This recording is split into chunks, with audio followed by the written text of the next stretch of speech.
Hello everybody, my name is Solvet Ramos, and today I would like to talk to you about chapters 4, 5, and 6 for our speech of communications class.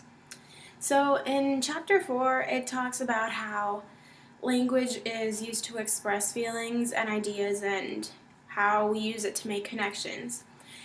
It also talks about how it's subjective and how we need to use it carefully because we all give meaning to certain things and we're not all the same, so we misinterpret things sometimes and it can be taken as offensive. So we have to be really careful with the things we say and how we say it.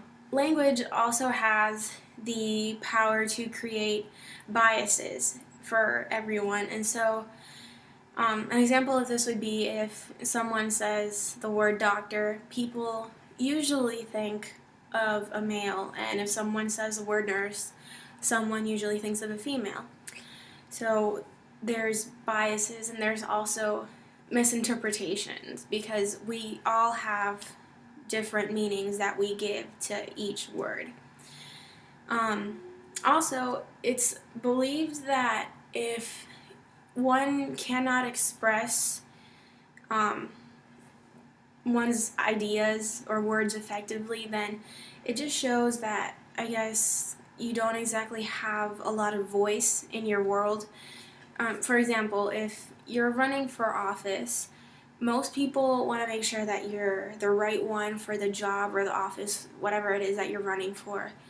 And they want to make sure that you're educated and you know how to express your beliefs and things like that. But if you can't really do that, people aren't going to vote for you. They're not going to want you in office. You have to be able to communicate in order to get anywhere in life.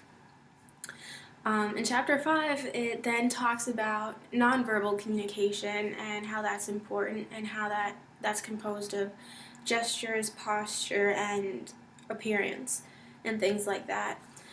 So, for example, if you're giving a speech or something like that, you want to make sure that you're confident and that you look presentable and things like that, because that just shows your audience that you're prepared and that you're confident, you believe in yourself, and you know what you're talking about. So it'll convince you and convince your audience of what it is that you're saying. Also, using body motion, like I do a lot, that can help you express yourself, and it can help you explain yourself better, I guess. There's a lot of things that come into play when you're analyzing what communication is, and the environment and your gestures and even silence, they're significant aspects of communication.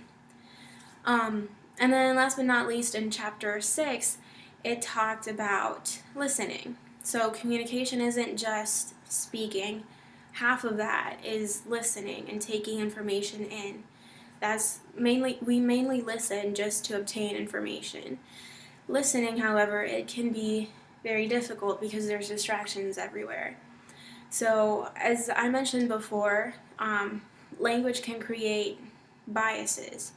So, it is possible for a listener to be biased or just against what the speaker is saying or who they are, and so maybe the listener just does not want to pay attention to what the speaker is saying. That's normal, that happens. Also, a lack of attention is very common. Just attention span, it's not there. But listening is an active behavior, so as a listener, you have to be willing to improve on it.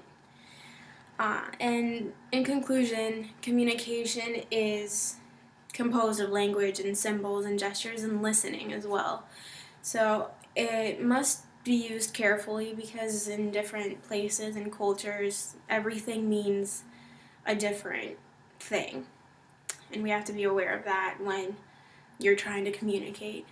And so without all these aspects like symbols and gestures and things like that, communication would be extremely difficult. But we just have to learn to work with what we have and just know how to communicate and with whom. Thank you, and if you have any questions, just please reply to my video.